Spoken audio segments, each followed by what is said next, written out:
désabonner, se réabonner et activer la cloche. Ce sont les caprices de YouTube. Si tu aimes les vidéos, pense aussi à mettre un j'aime et éventuellement un commentaire, ça aide au référencement. Si tu suis mes vidéos depuis un moment, tu sais que j'aime les histoires. J'aime bien les tranches de vie, tu sais. Aujourd'hui, je vais pas te raconter, je vais te lire un petit bout d'histoire que j'ai écrit il y a quelques temps.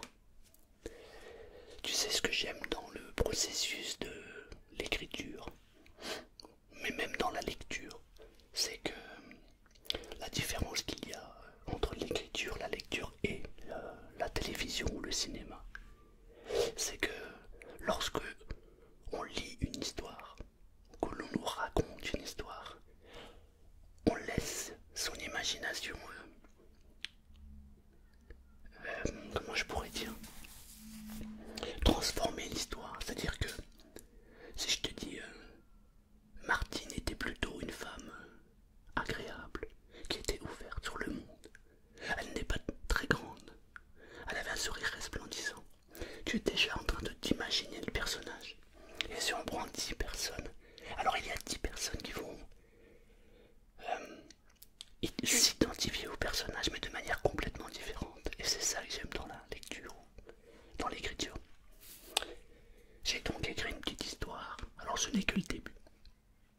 Mais ce qui m'intéresse en fait, c'est que je vais te la raconter. J'aimerais que tu l'entendes, tu l'écoutes, que tu te l'appropries. Et j'aimerais beaucoup en fait que tu me racontes la suite, comment tu verrais le truc.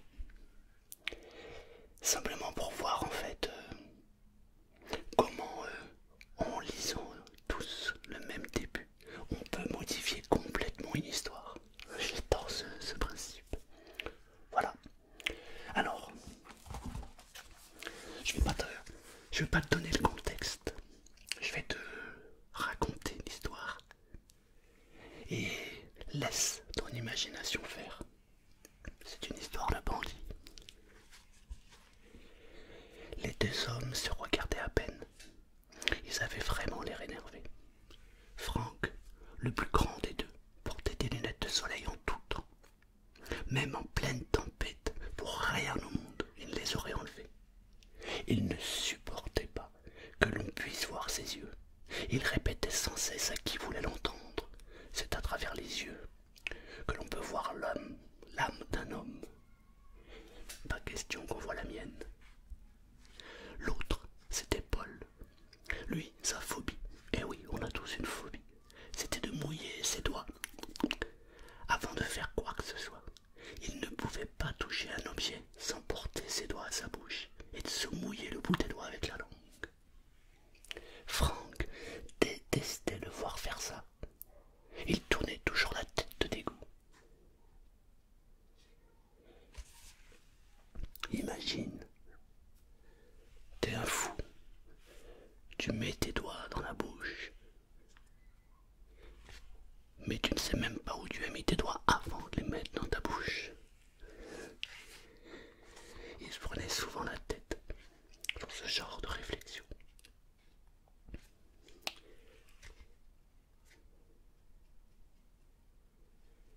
Ce qui les réunissait aujourd'hui, c'était un coup à 3 millions. 3 millions d'euros. Ils étaient connus au placard, à la centrale de Plessis. Franck était là pour braquage. Il avait écopé de 5 ans. Quant à Paul, il avait monté une arnaque à l'assurance. Il avait pris une assurance vie à son nom et simulé un accident. Il était tombé sur un contrôleur un peu trop coriace. Le type avait senti l'entourloupe. Il avait fait autopsier le corps carbonisé qui se trouvait dans la voiture. La radiographie des dents n'était pas la même que le type retrouvé dans le véhicule. Après quelques recherches, ils avaient fini par le serrer. Tout le monde voulait savoir qui était le gars qui avait cramé à sa place. J'étais venu le matin voir mon père. La mort était venue le chercher. 82 ans. On peut dire qu'il a bien vécu. Il a toujours rêvé d'être incinéré. C'est là que j'ai eu cette idée. Voilà. Je l'ai mis dans la voiture. Et vous connaissez la suite. Le juge n'avait pas apprécié. Il lui avait collé 7 ans. Et vous savez ce qui me fait un peu, ce qui vient de me faire sourire quand j'ai lu. Je fais une parenthèse. Cette histoire, je l'ai écrite il y a quelques années. C'est ouf. C'est complètement ouf. C'est incroyable. Je vous redis le truc. J'étais venu le matin voir mon père. La mort était venue le chercher. 82 ans. Je viens de perdre mon père au mois de décembre. Il est mort à 82 ans.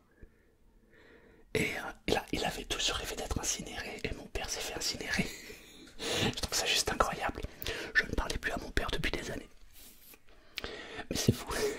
On dirait que je suis parti chercher l'information ailleurs. Enfin bref, c'était une petite parenthèse. C'est ouf. On reprend. Pardon. Cela fait 3 mois que les 2 associés sont sortis du trou où ils se trouvaient. Paul a eu l'idée de monter un coup. Mais il faut qu'il fasse attention. La justice a du mal à pardonner les gens qui ont passé un certain temps derrière les barreaux. C'est Franck qui a commencé le premier. Il savait qu'il avait fait une gaffe, mais c'était plus fort que lui. Il n'avait pas pu se retenir. Il s'était levé du fauteuil et avait dit « Je vais te dire comment j'ai été élevé. À la maison, quand j'étais gamin, le 6e jour du mois, c'était la fête de l'estomac. C'était jour de paye. On avait tellement attendu ce jour qu'avec mes parents, on allait faire les courses sans compter. Du coup, on dépensait tout notre argent. Évidemment, le reste du mois, on laissait nos dents sur l'étagère et on attendait impatiemment que le 6e jour du mois revienne à nous. Je te raconte pas ça pour prendre pitié de moi. Non, si je te dis ça, c'est pour bien te faire comprendre qu'aujourd'hui, je n'ai aucun interdit dans la vie. Ce monde est à moi. Je suis entré dans la banque. Quand j'ai vu la dame compter les liasses devant elle, qu'elle a levé la tête, m'a souri et m'a dit « Bonjour ». Bah, j'ai pas pu résister. J'ai repensé à mon enfance et à toutes ces années de galère. Je l'ai attrapé par le callback et je me suis servi. Que ça te plaise ou non, c'est comme ça. Paul s'est élevé à son tour. Au fond, il comprenait comment pouvait-on résister à une belle blonde qui vous demande ce qu'elle peut bien faire pour vous, tout en vous comptant les billets. Mais il pouvait pas dire à Franck qu'il le comprenait. Il devait faire bonne figure. Alors il a répondu « Ouais, mais t'aurais pu tout faire gâcher. Je te rappelle que le coût que l'on prépare s'élève à 3 millions. » Il avait fini par lui sourire. « Et combien tu lui as pris à cette conne ?» Franck s'était décoincé. Il souriait, l'air satisfait. 22 000 €. Et juste les caméras, tu as pensé? Oui. Tu sais, quand je braquais les banques, j'avais un vieux réflexe. Je baissais toujours la tête quand je rentrais dans une pompe à fric. Ça m'est resté. Sans m'en rendre compte, j'avais la tête baissée. C'est impossible qu'une des caméras ait pu me voir. Ils s'étaient mis à rire tous les deux. La tension était déjà partie. Paul avait repris. Tu sais, au fond, je te comprends, mais bon, faut quand même faire gaffe. Ça serait con de se faire serrer pour si peu, alors qu'on a un gros coup qui nous attend. Quelle heure il est? Tout en regardant sa montre, Franck ne perdait pas son sourire. Il était content d'être associé à Paul. En prison, un jour, Franck avait eu une embrouille, le genre de truc qui fait froid dans le dos. Et Paul était là pour le soutenir et l'aider. En moins de temps qu'il ne le faut, Paul avait saisi les 2 gars qui étaient face à Franck et leur avait tordu le cou. C'était leur jour de rencontre. 3 petits points. On va changer de scène. Le commissaire Santi était un homme toujours sur ses gardes. Il était attentif à tous les bruits qui l'entouraient. On avait l'impression qu'il était constamment aux aguets. Quand il entrait dans une pièce, il la balayait toujours des yeux. Son regard était vif et rapide. Il approchait de la retraite. Encore 6 mois à tirer. Et à lui le bon temps. C'en sera fini de se coltiner tous les malfrats qu'il avait pu rencontrer tout au long de sa carrière. Quand il était jeune, lorsqu'il avait commencé sa fonction, qu'il visitait les dollars au placard et qu'il y voyait. Et je reprends. renards au placard et qu'il les voyait barrer les jours l'un après l'autre sur le calendrier. Et il souriait en se disant qu'il avait bien de la chance de ne pas en arriver là. Mais aujourd'hui, c'était lui qui barrait les jours du calendrier. Encore 6 mois. 6 mois.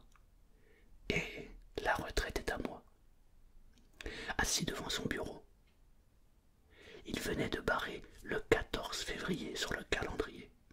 Il prit 2 photos posées sur la table devant lui et se mit à sourire. La sonnerie du téléphone le fit sursauter. Il décrocha le combiné. Allô? Oui, c'est moi. Quoi? Ok, j'arrive. À tout de suite. Il reposa le combiné et enfila son impair.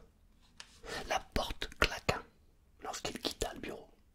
Sa voiture, une 404 Peugeot, avait constamment du mal à démarrer. Et il devait jouer avec le starter avant de se mettre à tousser enfin qu'elle démarre. Il aurait dû depuis longtemps changer de voiture, mais c'était plus fort que lui. Il était fan de Colombo. Et quel est le plus beau symbole de Colombo à part la 404? Sa femme. Lorsque Sandy arriva à la banque, il demanda à voir immédiatement les bandes vidéo. Il se doutait bien qui avait braqué la banque, mais ce qu'il voulait savoir, c'était si on pouvait identifier le braqueur. Sur la bande vidéo, on pouvait voir la guichetière sourire à son voleur, puis fermer la bouche et se crisper quand son braqueur lui avait demandé la caisse. Le commissaire Sandy fut soulagé. On ne voyait pas le braqueur. Franck avait baissé la tête. Tout allait pour le mieux. Il n'y avait que le commissaire Sandy qui savait qui était le braqueur, et il n'avait pas l'intention de dévoiler qui il était. Cela faisait bien trop longtemps qu'il avait préparé son coup pour tout faire rater maintenant. Le rendez-vous fut donné le lendemain matin, à la vieille usine désinfectée qui se trouvait sur le bord de la Seine, à Neuilly-sur-Marne. C'était un vieil entrepôt. Ça faisait des années que personne n'était entré dedans. Il y avait de la poussière partout, des toiles d'araignées sur les murs, sur les coins. Paul détestait les araignées. Lorsqu'il était au placard, il prenait un malin plaisir à les écraser en leur enlevant une patte après une patte. Son voisin de cellule détestait le voir faire. Mais t'as aucune humanité, c'est pas possible. T'es un crevard. Et Paul riait. Aujourd'hui, il était face à des dizaines et des dizaines d'araignées. Ça lui donna la chair de poule. Franck avait toujours ses lunettes sur le bout du nez. Même dans un endroit sombre, il n'aurait jamais pu les enlever. Qui peut voir bon âme dans un entrepôt comme celui-ci? Peut-être les araignées. 3 petits points. Alors, vous avez compris le truc. Il s'est passé un petit braquage. Mais ce n'est pas le... En fait, on va dire que le braquage qui a eu lieu, que Franck a fait, est une entorse à la véritable histoire qu'ils auraient dû créer. Le braquage s'est bien passé, finalement. Et maintenant, il se retrouve dans un entrepôt. Si vous avez compris, le commissaire Sandy, c'est des choses. Il va prendre sa retraite dans 6 mois. Qu'est-ce qui peut bien se passer entre ces 3 personnages? Laissez votre imagination opérer. Laissez venir les images à vous. Et faites comme dans un rêve. Voilà. Vous avez les tenants et les aboutissants. Et je suis curieux, mais vraiment curieux, de lire vos commentaires à propos de cette histoire, dans le sens où vous racontez la suite de l'histoire. Et en fonction de ce que vous racontez, peut-être que j'écrirai la suite qui va dans votre sens. Ou pas. Voilà. J'espère que ça vous a plu.